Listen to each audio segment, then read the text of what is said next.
Hi there, welcome to the garden. It's June 1st and here we are about 3 weeks into the growing season. I thought we'd be a good time to take a look and get a status of where we are in the garden.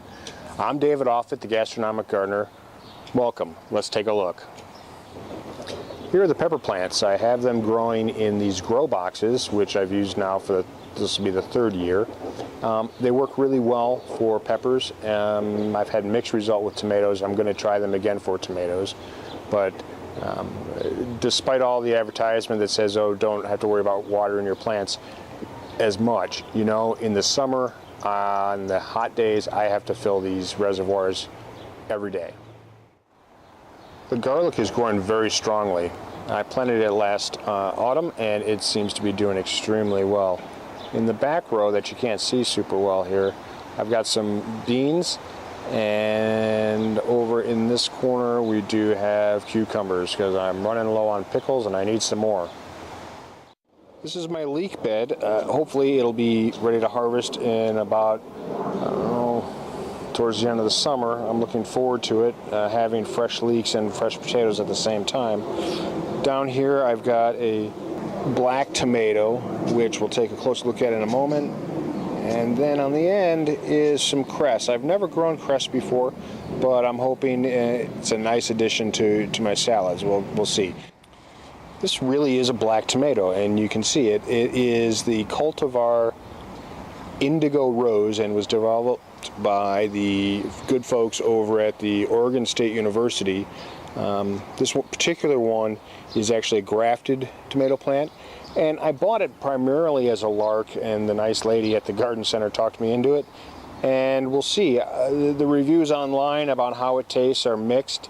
I'm growing it more as a conversation piece and just because it's really cool to look at. There's some good looking lettuces, and I'll probably be eating some of that this weekend since it looks so darn good. This is one of the bigger beds. It's radishes and shallots and green beans. In the back, in the frame here in the upper right, is some New Zealand spinach, which is just starting to really take off. Once it gets going, it's extremely vigorous, and it's actually one of my favorite vegetables because it'll provide food all summer long, well past frost if I keep it protected. I'm going to pan down and take a look. What do we got? We got some beets that have just emerged and they're looking good. The green onions are looking very good, and in this next bed are more onions, and the celery is growing quite well as you can see. Potatoes, they're up and looking good. I have some in this bed. I have a train going off in the background. Yes, I do live near a train. And I also have some potatoes in these grow bags.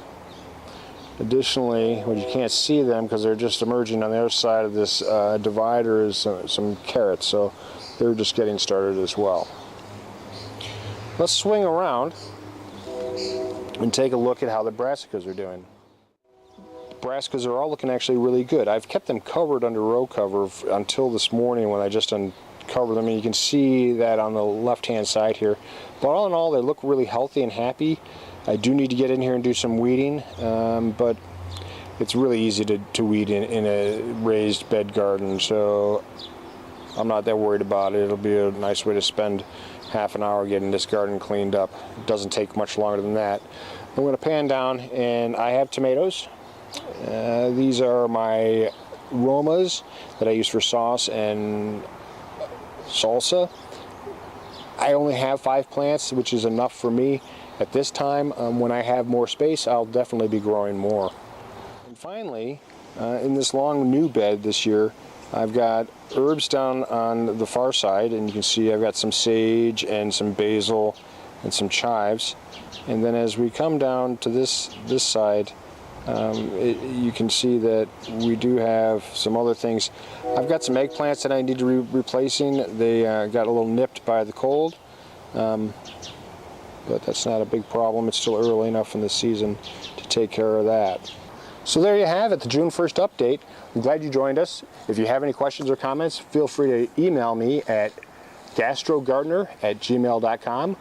Also, be sure to check us out on the web at www.gastronomicgardener.com or on Facebook.